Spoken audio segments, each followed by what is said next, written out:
नमस्कार। अभी तक हमने characteristic of Indian industrial relation systems 3 characteristic लिखी। आज हम चौथी कैरेक्टरिस्टिक देखेंगे। काफ़ी समय से ये दोनों parties that is employer and workers या यूनियन, इनमें कभी एक मत नहीं हुआ है कि कलेक्टिव बार्गेनिंग की जो प्रोसेस है उसमें कौन कौन से मुद्दे आने चाहिए। ये काफ़ी दिनों से चल रहा है और ये इसलिए भी चल रहा है कि हमारे देश में कलेक्टिव बार्गेनिंग की जो प्रोसेस है ये काफ़ी धीरे धीरे गति पकड़ रही है। उसके कारण यदि हम बड़े एस्टेब्लिशमेंट्स देखें, जैसे टाटा ग्रुप है या बिरला ग्रुप है या महिंद्रा ग्रुप है या फार्मा में लुपिन है, सिप्ला है, कैडिला है, ऐसे यदि हम बड़े बड़े ग्रुप देखें या हम ऑटोमोबाइल में देखा जाए तो मारुति है, अशोक लीलैंड है, जितने भी कार मैन्युफैक्चरिंग कंपनीज है, सभी की सभी नहीं पर बहुत सी कंपनीज में कलेक्टिव बार्गेनिंग प्रोसेस से ही नेगोशिएशंस होते हैं। अब ये कलेक्टिव बार्गेनिंग प्रोसेस क्या है? कामगारों के उनके वेतन से रिलेटेड और बेनिफिट से रिलेटेड काफ़ी कुछ मुद्दे रहते हैं, डिमांड्स रहती है। ये डिमांड को एक ही एग्रीमेंट में लेकर इस डिमांड का निपटारा किया जाए एक ही झटके में, ताकि बार बार कोई डिमांड सर ऊपर नहीं निकाले और कंपनी की प्रगति में उसका वो ऐसा अड़ंगा नहीं बने। ये उसके पीछे का उद्देश्य रहता है। और बार बार स्ट्राइक्स, लॉकआउट, घेराव नहीं हो, तो ये सब इसमें होता है। अब ये सब टालने के लिए कलेक्टिव बार्गेनिंग प्रोसेस हमारे देश में अमल में आई है।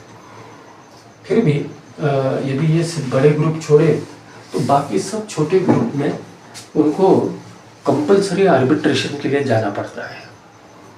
मीन्स लेबर कोर्ट में कंसिलिएशन की प्रोसेस फेल हुई, उसके बाद में आपको नेक्स्ट स्टेप है आपको हाई कोर्ट में जाना पड़ता है।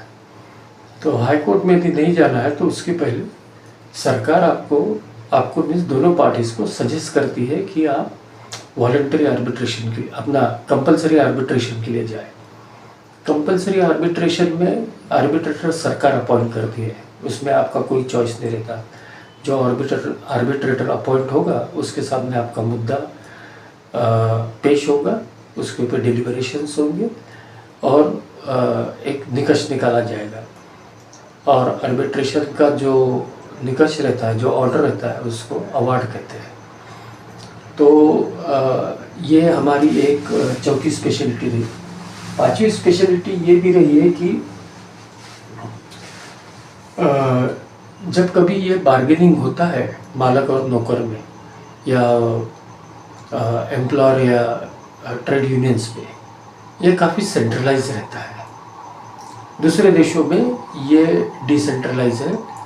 लाइक सपोज हमारे यहाँ पे यदि कोई एग्रीमेंट होगा तो प्लांट लेवल पे अलग होता है, फिर कॉरपोरेट लेवल पे होता है, फिर इंडस्ट्री लेवल पे होता है।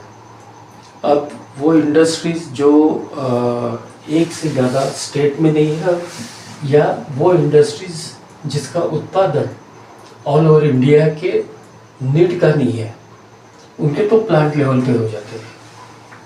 पर जिनके ऑल इंडिया लेवल के ऊपर, लाइक सीमेंट प्लांट है, लाइक जूट मैन्युफैक्चरिंग है, लाइक टेक्सटाइल है, इसके बोर्ड है। सरकार ने इसके बोर्ड कॉन्स्टिट्यूट किए जिसमें equal number of representative of employer and employ होते हैं और गवर्नमेंट के कुछ सदस्य होते हैं। ये बोर्ड हर 5 साल में या हर 10 साल में इनकी जो आने वाली डिमांड्स रहती है या रहती है, इनकी डिमांड्स यानी मुद्दे रहते बड़े बड़े, जिसके लिए वो आ जाके स्ट्राइक नहीं करते। पर ये यदि किए इन लोगों ने स्ट्राइक तो क्या होगा, पूरे देश की सीमेंट इंडस्ट्री रुक जाएगी या पूरे देश की जूट इंडस्ट्री रुक जाएगी या पूरे देश की ट्रांसपोर्ट इंडस्ट्री रुक जाएगी। तो इनके बोर्ड्स होते हैं और वो 5-5 साल में मिलते हैं, मीटिंग्स होती है उनकी, उसमें डिसाइड होता है कि भाई अभी वर्कर्स का वेतन स्तर ये है, यहाँ से इस स्तर पे उनको लेके जाया जा रहा है। तो सेंट्रलाइज होने से मल्टीपल एग्रीमेंट्स होती है।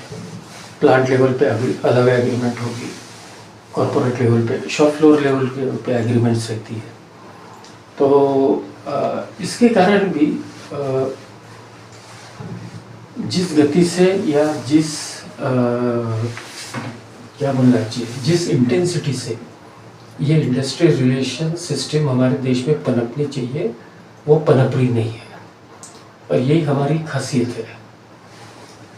इसमें और एक आध दो कैरेक्टरिस्टिक्स है, वो होने के बाद हम लेबर लॉ के ऊपर एक चैप्टर लेंगे, जिसमें 1 या 2 एक्ट हम कवर करेंगे।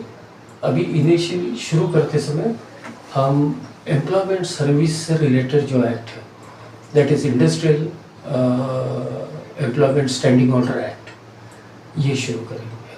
धन्यवाद।